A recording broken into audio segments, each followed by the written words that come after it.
Salam alaikum. On va continuer toujours dans les problèmes d'arthrite. On s'est arrêté la dernière fois au niveau des examens complémentaires. Et on a vu la radio et l'échographie. Donc, on s'est arrêté au niveau de l'échographie. Alors, l'échographie, qu'est-ce qu'il fallait remarquer? C'est une échographie normale d'une articulation. Les choses qu'on va essayer de retenir, c'est que vous voyez que toutes les structures, remarquez, scapulum, humérus, capsule, cartilage, qu'est-ce qu'on peut remarquer? Il y a une continuité entre toutes les structures. Ça veut dire que chaque structure fouq l'autre. Il n'y a pas d'espace, il n'y a pas de liquide, il n'y a rien du tout. D'accord? C'est une image échographique normale d'une articulation. Donc, on va retrouver les surfaces articulaires, c'est des os. Les os, en échographie, hyperéchogène. Parce que l'os, c'est le tissu le plus hyperéchogène, les tissus. Parce qu'il absorbe et il reflète le maximum d'ondes. Et donc, les informations sur l'os, qu'est-ce qu'elle va faire? Elle va essayer on va essayer de voir sur le monitoring la totalité de cet os. Parce qu'il reflète le tout. L'air et le liquide, c'est l'inverse. Il n'absorbe rien, il laisse passer tout et il ne reflète rien. Et donc, sur le monitoring, qu'est-ce qu'on va voir? On va voir une image noire. C'est ce qu'on appelle l'anéchogénicité. Et entre l'hyperéchogène et l'anéchogène, nous avons des nuances de gris. D'accord? Plus on se rapproche du blanc, on parle d'hyperéchogénicité. Plus on se rapproche du noir, on parle d'hypoéchogénicité. Mais ce qu'il faut retenir, l'articulation, l'échographie d'une articulation, c'est que les structures, il n'y a pas d'espace entre. Regardez, espace scapulaire, donc la tête scapulaire, donc scapula, on bat de la tête humérale, d'accord? Cartilage, le cartilage est anéchogène. La bande entre la bande. علاش تبان anéchogène. Vous voyez? Donc là, si on veut. Donc, fine bande anéchogène du cartilage articulaire. Et la capsule articulaire reposant, la capsule articulaire. La capsule articulaire, elle est échogène, hyperéchogène. تحتها كاين une bande ما بين هادية la capsule et l'os. واش كاين le cartilage. Et le cartilage, pourquoi il est anéchogène? Il n'y a pas de calcium. La structure du cartilage, c'est un tissu cartilagineux. Et le tissu cartilagineux, il se rapproche plus d'un tissu mou que d'un os. Et donc, c'est pour cette raison qu'il y a une bande anéchogène entre deux bandes hyperéchogènes. L'hyperéchogénicité, c'est l'os. L'anéchogène, c'est l'air et l'eau, mais c'est le cartilage. Très bien. Ce qu'il faut remarquer, l'image échographique normale, c'est la contiguïté des tissus. Il n'y a pas de tissu séparé. Ok? Alors, une autre image, pour avoir plus. Alors, شوفوا la portion كيفاش دايره. C'est ce qu'on appelle les portions en camembert. Caractéristique. Caractéristique d'une sonde sectorielle. D'accord? La sonde sectorielle, caractéristique taha, c'est que l'image taha est en portion de camembert. Je vois là, on a une tarte. Donc, il dit sous forme de triangle, le sectoriel. D'accord? Alors que le linéaire, il est rectangulaire. Donc, si tu fais une image هكذا, la sonde, elle est linéaire. Ou si tu fais une image هكذا, la sonde est sectorielle. كاين بزاف اللي يخلطوا pour eux la linéaire لازم la sonde تكون direct, la linéaire لازم تكون linéaire. Ou la sectorielle تقدر تكون bombée ولا تكون convexe. C'est faux. C'est faux. L'aspect linéaire ou convexe, l'aspect linéaire ou sectoriel, c'est selon la disposition des cristaux à l'intérieur de la sonde. Si les cristaux sont disposés d'une façon linéaire, c'est une sonde linéaire, même si elle est d'apparence complexe. D'accord? Et l'inverse est vrai. Si les cristaux piézoélectriques sont disposés d'une façon sectorielle, c'est-à-dire secteur par secteur, même la forme linéaire, même la forme allongée. C'est l'image qui va nous donner le sectoriel et le linéaire. D'accord? Faites attention. Mais si la sonde qui tu vois, c'est une sonde sectorielle. Là, l'image qu'elle va donner. D'accord? L'image qu'elle va donner. Donc, c'est une sonde linéaire. Qu'est-ce qu'on peut remarquer aussi? شوفوا les structures كامل لاصقين.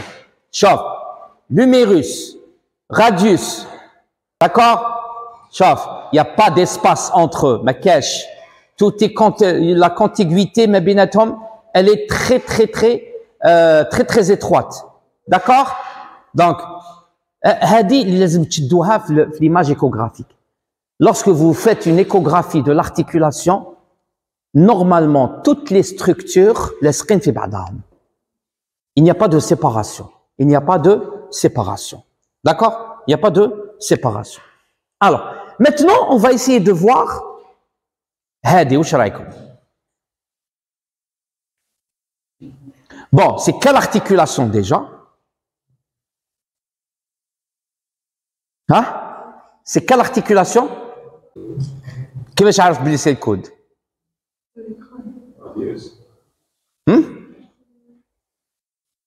غاديوس. وين راهو الغاديوس لهنا؟ ورا الغاديوس لهنا.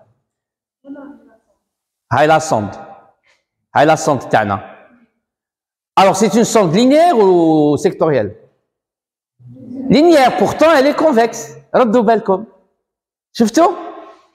D'accord? Donc هنا c'est quoi? هذا وشنو؟ Voilà, c'est le sommet de l'écran. Alors هذه c'est la sonde. وين درناها؟ شوفوا par rapport لهذه. هذه c'est un profil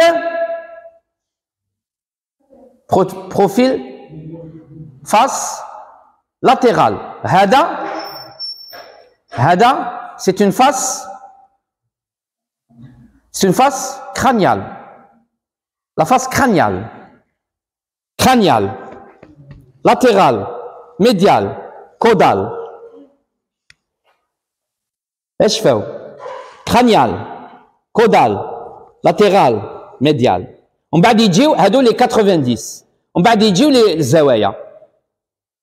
médio latéral, médio crânial, médio dorsal et ainsi de suite. À chaque fois نزيدو نحيدو على 90 degrés, nous avons un angle qui va se former. Et selon cet angle, on doit les structures articulaires, la sonde, la pose de la sonde, elle est très importante. D'accord? شوفوا في هاد la position crâniale, شوفوا les structures, les زدنا شفناهم en plus على هادية. شوف le latéral généralement وشنو هو الحاجة اللي تبان لنا bien في latéral? Non, c'est pas l'articulation, c'est le ligament. Et donc pour les ruptures, les problèmes de ligament, les problèmes de tendons, les problèmes, la face latérale, elle est très importante. Pour l'articulation, on préfère toujours la face crâniale. Voilà. Alors, qu'est-ce que vous remarquez sur la face crâniale? Qu'est-ce que vous remarquez sur la face crâniale?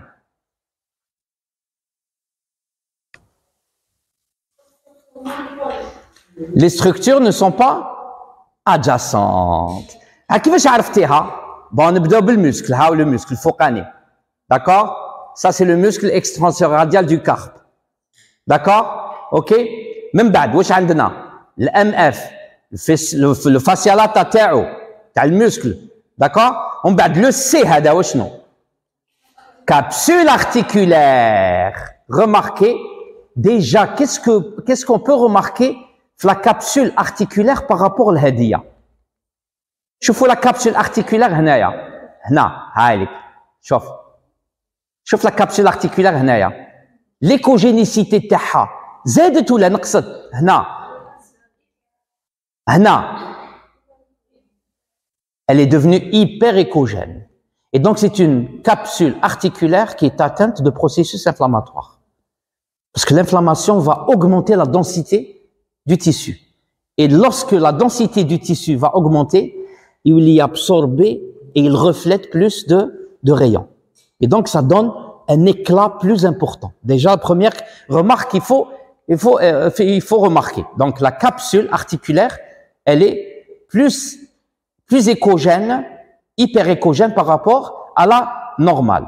صحة. ومن بعد نجيو الراديوس. هذا c'est le radius. D'accord? هذا c'est l'humérus. شوفوا l'espace entre le radius et l'humérus واش صرالو؟ كبر ولا صغار؟ كبر. Très bien. OK? صحة. هذه الأسي واش قلنا عليها من قبيلة؟ l'AC, cartilage articulaire. Et donc, normalement, Maybench, il est anécogène. Là, il devient hyperécogène parce qu'il va subir un phénomène inflammatoire. Et le plus important, la plus importante chose qu'il faut remarquer, c'est l'espace. D'accord? L'espace, mais bien la capsule articulaire ou mais bien les structures ou là, le cartilage. Normalement, la capsule articulaire, dit sur le cartilage directement. Alors, هذا وشنو هو؟ Le R هذا. Le R هذا وشنو؟ C'est le liquide synovial qui a augmenté de taille. C'est ce qu'on appelle le récissus synovial. Et donc, le récissus synovial, هنا واش صرالو؟ Il a augmenté de taille. D'accord? Et quand il va augmenter de taille, qu'est-ce qu'il va donner? Il va donner un espacement entre les différentes structures. نلقاو un espacement. Les structures ne sont pas adjacentes. Il y a du liquide entre elles. Donc, c'est une synoviale augmentée. Ça, c'est l'image échographique typique d'une arthrite. D'accord? Image typique d'une échographique d'une arthrite. فهمنا? OK? Et là, vous pouvez même calculer l'espace entre la capsule articulaire et le cartilage. Ce qui va nous donner un petit peu l'ampleur de l'inflammation. Plus il y a du liquide, plus il y a un processus inflammatoire très important. فهمنا؟ Classe? هذه sur le plan échographique. Maintenant, sur le plan pronostic. L'arthrite, pronostic تاعها كيفاش يكون؟ Alors, le pronostic تاعها, il dépend de plusieurs facteurs. Il dépend de plusieurs facteurs. Premier facteur, c'est l'état général du vous. واش حاب يقول؟ Déshydraté. Est-ce qu'une arthrite peut provoquer une déshydratation? Non. هنا l'état général, est-ce que le veau, il est en train de souffrir de cette arthrite? Et dans ce cas, il est possible qu'il est en train de faire un état de septicémie avec tous les signes de la septicémie. C'est l'état général. ماشي l'état général, la déshydratation, les ophtalmies, le choc. Là, il est à bord de quel type de choc? Choc septique. D'accord? Donc, si on voit que l'animal souffre beaucoup, il est au bord du choc septique. Le pronostic, il est comment? Il est grave, il est sombre. Ça dépendra de l'état général du veau تاعنا. Et comment savoir l'état général du veau تاعنا? C'est en faisant l'examen clinique. D'accord? L'examen clinique, déjà, le décubitus, cardiaque, l'hypothermie, c'est des signes de quoi? Des signes du choc. C'est pour cette raison que le choc était très important. Fahmtou? Ok? Donc, l'état général du veau, la présence d'autres affections, parce que maintenant, les arthrites, les portes d'entrée encéphalophlébite. Donc, imaginons un veau qui fait en même temps une encéphalophlébite, une arthrite et une pneumonie. Le pronostic t'akum qui fait? Salam alaikum. D'accord? Donc, plusieurs affections aussi, ça assombrit le pronostic. Ok? Présence d'autres affections, la sévérité des lésions. Et là, je vous ai donné un exemple, en cas de présence d'ostéophytes, le pronostic est mauvais. Je connais les ostéophytes. Je fais tout à l'heure.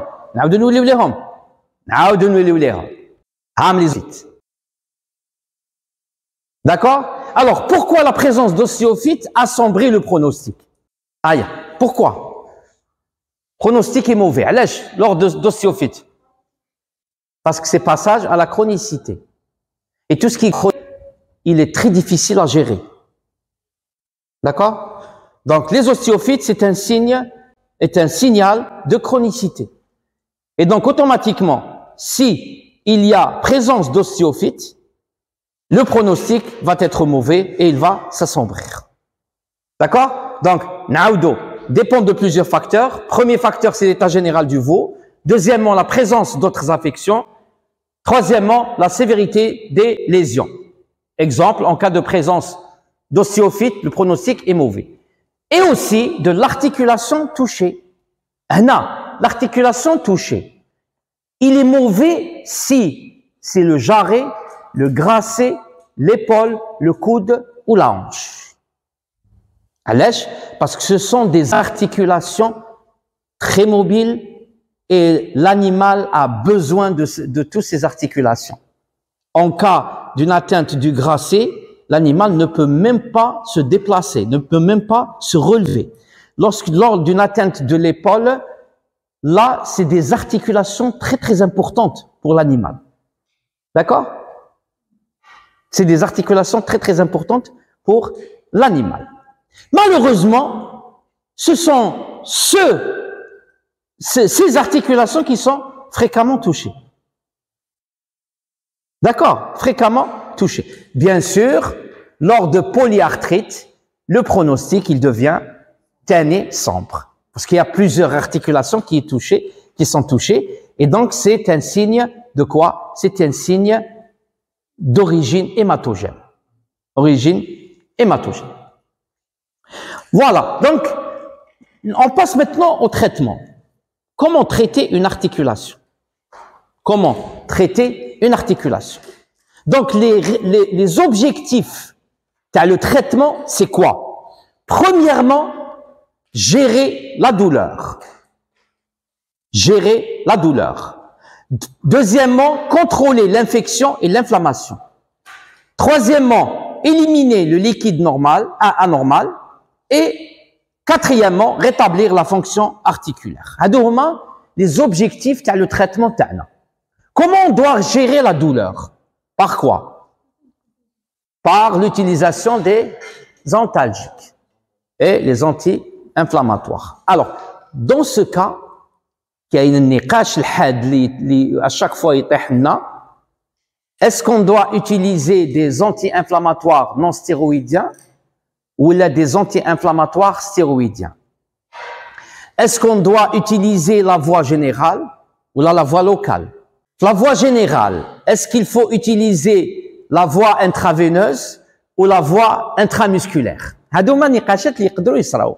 D'accord? يقدروا يصراونا. Alors, d'après vous, qu'est-ce qu'on va utiliser? Est-ce qu'on va utiliser des ANS ou des AIS? على حسب l'état اللي راهو فيه. Par exemple, l'état très grave, qu'est-ce que vous allez utiliser? Stéroïdien. علاش? Booster. Sur quel plan on va le booster? L'arthrite septique. L'arthrite septique. l'arthrite septique. Elle est septique, elle est toujours septique. Il y a toujours de la bactérie, il y a toujours des germes. D'accord? Il a qu'un des signes de pneumonie, نديروا les AIS. علاش؟ هذه typiquement العقلية du terrain. Le terrain, c'est ce qui se passe. يشوفوا une affection pulmonaire يروحوا يجريوا les corticoïdes. يقول لك c'est pour soulager, c'est pour dégager, c'est pour eux. D'accord? Alors les corticoïdes sont formellement contre-indiqués par voie générale lors d'arthrite. ممنوع تستعمل les AIS par voie générale lors d'arthrite. Pourquoi? Surtout à long terme. Surtout des injections répétées. عنده un effet immunodépresseur, premièrement, et l'effet dans ce cas, voilà, c'est qu'il empêche la régénération du cartilage et il entraîne la destruction de la capsule articulaire. Ça veut dire, c'est Mohamed, les corticoïdes que vous allez utiliser, ils vont donner des résultats spectaculaires. تروح l'inflammation ou le veau qui يشطح. Mais après un certain temps, qu'est-ce qu'il va y avoir? Il va y avoir rechute plus grave. Vous avez entraîné la destruction de toute la structure de l'articulation. Salam alaikum. Donc, je dois me lire. L'utilisation des anti-inflammatoires stéroïdiens est formellement contre-indiquée par voie générale. Par voie locale, en une seule injection, a un effet bénéfique. C'est qu'il va entraîner la diminution des phénomènes inflammatoires. D'accord? Donc, l'utilisation des AIS est possible par voie intra-articulaire en une seule injection pour soulager lorsque vous avez une arthrite d'envergure très importante. D'accord? Ça, on dit de les anti-inflammatoires non stéroïdiens. On dit les anti-inflammatoires non stéroïdiens. Bon, on a بدينا l'inflammation, mais معلش. Donc, pour contrôler l'inflammation, on utilise des anti-inflammatoires. Par voie générale, il faut privilégier les AINS. Les AINS, les anti-inflammatoires non stéroïdiens. D'accord? Alash, les AIS, sur le long terme, ils peuvent provoquer une dégradation des cartilages et une diminution des chondroblastes. Donc, formellement contre-indiqués par voie générale. Les AIS, corticoïdes. D'accord? Les corticoïdes. Alors, au départ, surtout les premiers heures ou les premiers jours de l'affection, il faut toujours privilégier la voie intraveineuse. Donc, utiliser la voie intraveineuse au départ pour avoir une concentration plus importante de cet anti-inflammatoire au niveau du foyer inflammatoire et donc ça va soulager l'inflammation et par la suite, vous pouvez utiliser les relais par voie sous-cutanée ou par voie intramusculaire. Donc, une injection intra-articulaire d'AIS après un lavage articulaire a un effet bénéfique et donc sans effet délétère. Donc, ما عندوش les problèmes اللي يقدر يديرهم par voie générale. D'accord? Par voie générale. La durée du traitement anti-inflammatoire, elle est de 4 à 5 jours. Les molécules اللي نقدروا نستعملوهم, donc nous avons le méloxicam, l'acide tolfénamique, le kétoprophène, le carprophène, flunixine et méglumine. هادو كامل تلقاوهم sur le terrain, ils sont disponibles. Hein. Ce sont des molécules que j'ai utilisées personnellement. D'accord? OK. Ou le shebba kamel, c'est que c'est des molécules à longue action. Donc, généralement, vous n'êtes pas obligé de faire des injections chaque 24 heures. il y a des injections qui durent entre 3 et 4 jours. Donc, vous pouvez faire 2 injections, c'est largement suffisant. 2 injections. Ou le méloxicam, un effet spectaculaire de 5 jours. Une seule injection peut suffire. On a la voie générale. La voie générale. Les corticoïdes, on peut les utiliser par voie intra-articulaire. Uniquement. La voie générale, là. نستعملوا اللي درناهم لتحت le méloxicam, tolfénamique, kétoprophène et ainsi de suite. Ce sont des molécules كامل تلقاوهم, ils sont disponibles sur le terrain. D'accord? هنا donc c'est pour contrôler l'inflammation. نعاودوا, récapitulons, par voie générale, les AINS uniquement. Privilégier la voie intraveineuse les premiers temps.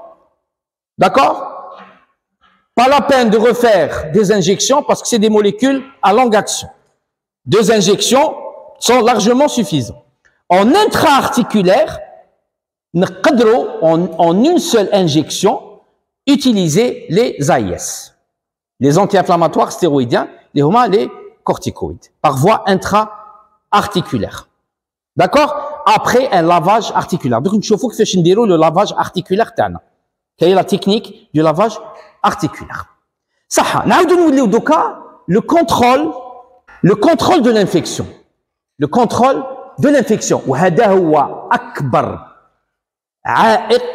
Le plus grand problème du traitement des arthrites, c'est quel antibiotique utiliser fait les arthrites. Alors, pour maîtriser l'infection, l'antibiotique, les يكون عنده شروط. لازم يكون عنده des caractéristiques. Première caractéristique, actif contre l'agent primaire. N'utilisez jamais des antibiotiques qui n'agissent pas sur l'agent primaire. نتوما l'agent primaire كيفاش تعرفوه؟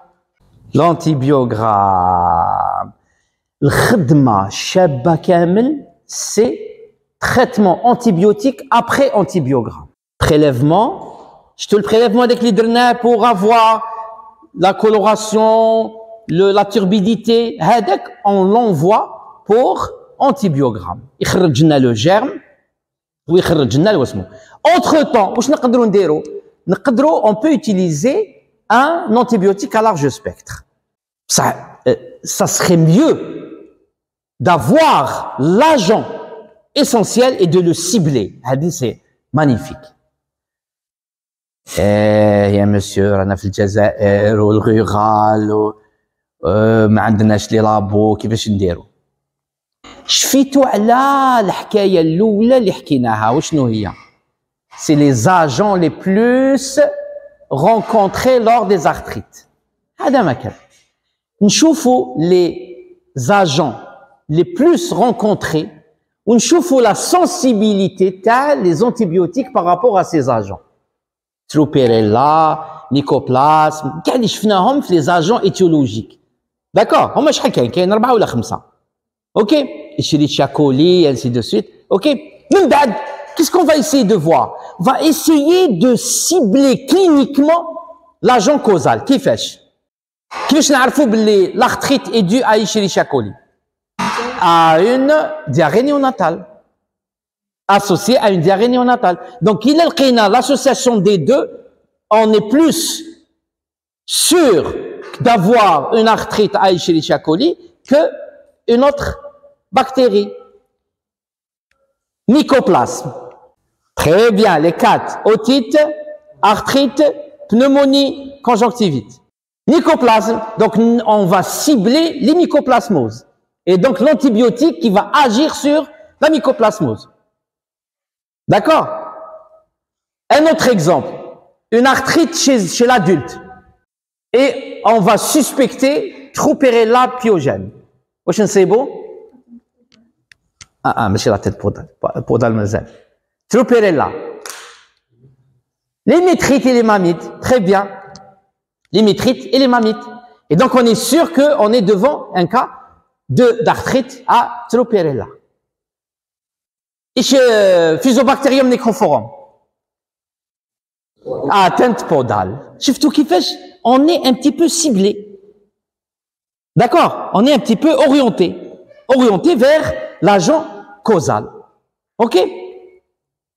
Cliniquement, ça serait mieux d'avoir l'antibiogramme. Ça serait mieux. Là, on est directement sensibilité, cibler l'agent et la sensibilité aux antibiotiques. Mais nous, comme d'accord? Donc, il doit être actif contre l'agent primaire.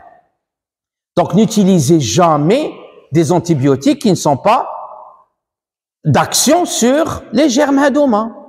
Ok? D'accord? Alors, il doit bien diffuser à travers la membrane synoviale. Donc, un tropisme articulaire. Imaginons, vous des antibiotiques, les ما يروحولناش في l'articulation. Ça serait aberrant. D'accord?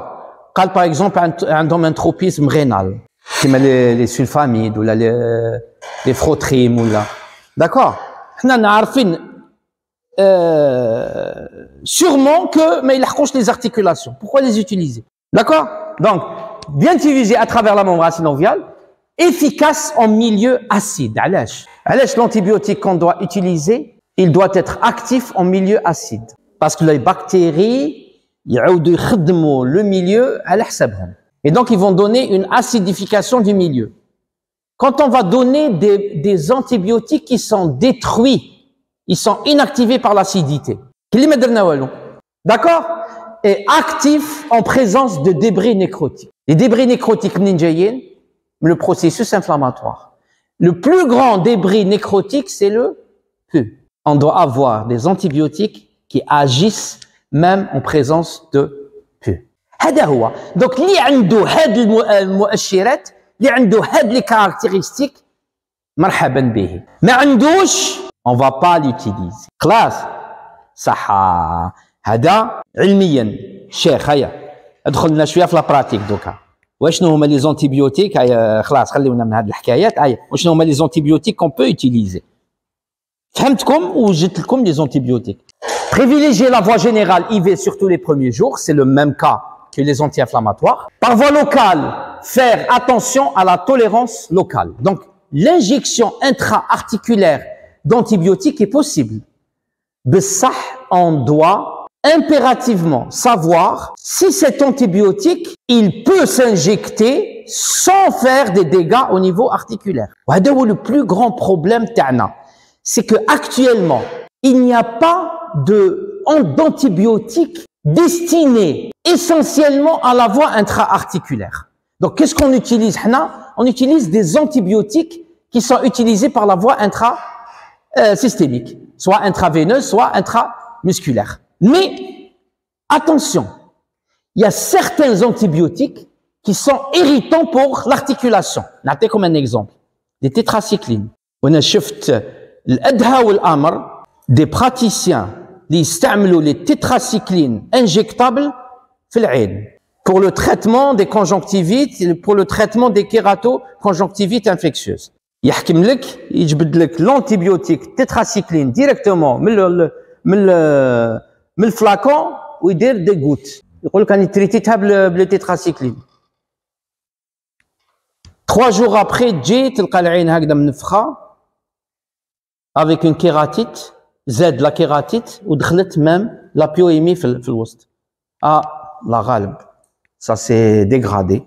On n'utilise pas des antibiotiques par voie locale s'ils sont non tolérables. Il provoque l'irritation, il provoque des problèmes par voie locale. On ne peut pas les utiliser. Donc, n'utilisez jamais des tétracyclines par voie intra-articulaire. هذه اللي نستعملوها حنايا بالinjection. D'accord? La tyrosine, كذا ومثله. 2 antibiotiques peuvent être utilisés. Donc, نقولوا عليهم. Donc, une injection intraveineuse par la voie locale, donc faire attention à la tolérance locale. On peut faire ce qu'on appelle une injection intraveineuse sous garrot. Ou je m'attends sous garrot. نحكموا l'articulation تاعنا. D'accord? واش ندير؟ نقولوا بلي c'est l'articulation du coude. D'accord? L'articulation du coude. Donc, on a le garrot تاعنا وين نديروه؟ نديروه الفوق ولا نديروه لتحت؟ نديروه الفوق. Très bien. Le garrot, le rôle تاعو شنو هو؟ Il va collecter le sang aux alentours de l'articulation. حنا وين نديروا l'injection تاعنا؟ نديروها par la voie intraveineuse. Intraveineuse en aval, en amont de l'articulation ou là en aval de l'articulation? En aval de l'articulation. Donc qu'est-ce qui va se passer? Le produit va diffuser. Le garrot, il va s'arrêter et il va diffuser plus lentement. C'est ce qu'on appelle les injections intraveineuses sous garrot. D'accord? Et c'est une très bonne méthode. Le seul inconvénient, c'est le temps. Donc, il faut attendre la diffusion totale. Donc, c'est entre 3 à 4 heures. D'accord? Et généralement, qu'est-ce qu'on fait? On l'injecte, les premiers temps. On dit au propriétaire, à l'éleveur, qui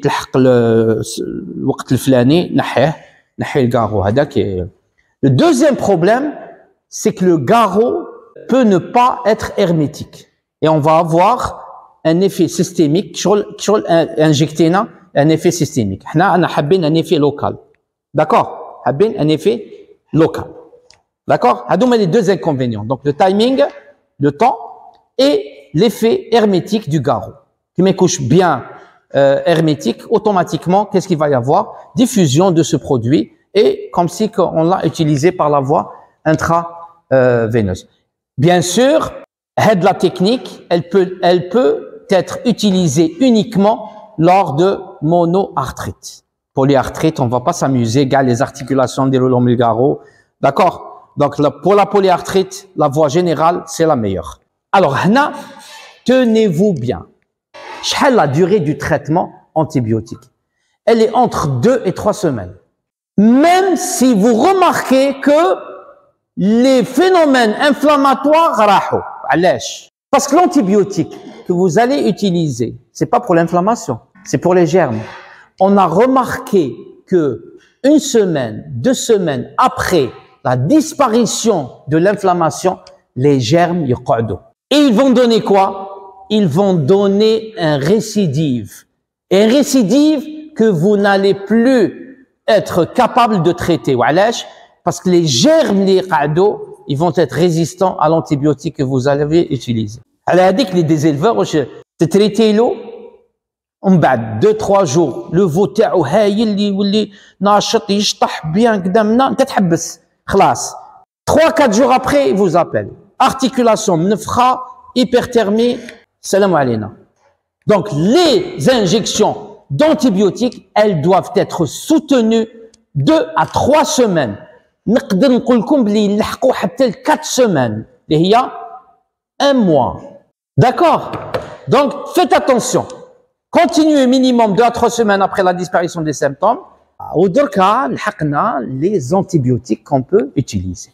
Première intention, اللي تبداو بهم كامل اللي نحبوهم كامل c'est les bêta-lactamines. Pénicilline واخواتها. Donc les bêta-lactamines هذوك هما الاولين اللي تستعملوهم وجينيرالمون في التيران سي كوم سا. اول حاجه يحوس على لا pénicilline. OK? Pénicilline. Le problème des pénicillines, c'est que les germes peuvent être pénicillino-résistants. Surtout les staphylocoques. Staphylocoque, actuellement, la pénicilline, bah, il déloue. D'accord? Parce qu'il y a des pénicillinases. Et c'est pour cette raison qu'on associe l'acide clavulinique. Bon. La médecine vétérinaire, ما كاش l'association هذه. L'augmentin. ما كاش. Médecine bovine, hein, c'est-à-dire, bon, même la médecine canine, c'est-à-dire en général. OK? Hein? يمدوا عند les chiens et les chats. C'est عند les veaux là. Les veaux, non. D'accord? Donc, les pénicillines par première intention. Première intention. Même بعد. Bêta-lactamine. وعلاش les pénicillines? Parce que les pénicillines agissent en milieu acide. On a les antibiotiques qui agissent en milieu acide, on peut les utiliser. Les antibiotiques qui n'agissent pas en milieu acide ne peuvent pas être utilisés. D'accord? Donc, Bêta-lactamine, on va dire pour empêcher ce problème de résistance, on peut faire des associations. L'association la plus intéressante, c'est l'association bêta-lactamine aminoglucoside. Aminoglycoside. اللي معروفة على المستوى العالمي بيني ستريبتو.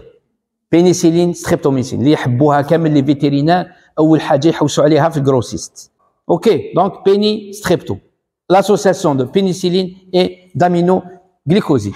Les tétracyclines, où ils par voie générale, ils sont très intéressants, fait les arthrites anciennes avec des risques d'atteinte osseuse.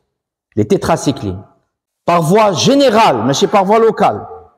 D'accord? Ils sont très intéressants, les arthrites anciennes, c'est-à-dire chronique, et lorsqu'il y a une atteinte, un risque d'atteinte osseuse. Parce que les tétracyclines diffusent très bien en milieu osseux, à l'intérieur de l'os. Donc, ils protègent mieux les os. L'association, oui, mazal, hadiga c'est général, mazal ma hkinash al local. Hadiga c'est par voie générale. Donc, il faut privilégier, dans un premier temps, les premiers jours, la voie IV. D'accord, bien sûr, si l'antibiotique peut être injecté par voie IV, hein. Si on peut pas l'injecter par voie IV, d'accord? Donc, l'association lincosamide et macrolide est fréquemment utilisée chez le veau. C'est une association très intéressante lors d'arthrite. Lincosamide, macrolide. Ismoha la lincospectine. D'accord? Et donc, l'association lincosamide et macrolide est fréquemment utilisée chez le veau pour les problèmes d'arthrite. Lincomycine, doxycycline ou la gentamicine. Hadohuma, les trois antibiotiques qui peuvent être utilisés par la voie locale. Ils sont bien tolérés par la voie intra-articulaire. Donc, si vous voulez avoir une antibiothérapie par voie locale, utilisez ces trois antibiotiques. Alèche agissent sur l'agent, bien en milieu acide, diffusent très bien en articulation. Ou la voie locale, la condition, non irritant pour les structures articulaires. Bon, pour contrôler l'inflammation, donc les anti-inflammatoires, ok. Ndjouduka, le troisième point. Donc, premièrement, contrôler l'infection. Deuxièmement, contrôler l'inflammation.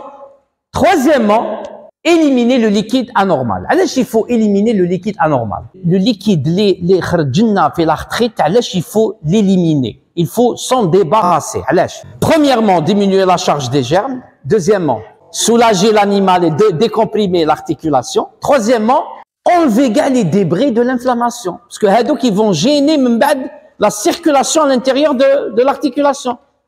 D'accord? Ils vont gêner le nourrissement de notre cartilage. Le cartilage avec donc tant que les débris à l'intérieur de l'articulation mais sera l'effet nourricier du cartilage. Et le cartilage, c'est le plus important. En cas de destruction du cartilage, raht l'articulation. D'accord? Donc il faut éliminer ce liquide anormal. Alors, wesh ndiro un lavage articulaire. Par quoi? Par du liquide de Ranger ou bien du NaCl à 0,9%. NaCl, salé, donc 500. La technique qui veut se la technique, هذه articulation, واش من articulation هذه؟ هيا. Jarret sur coude.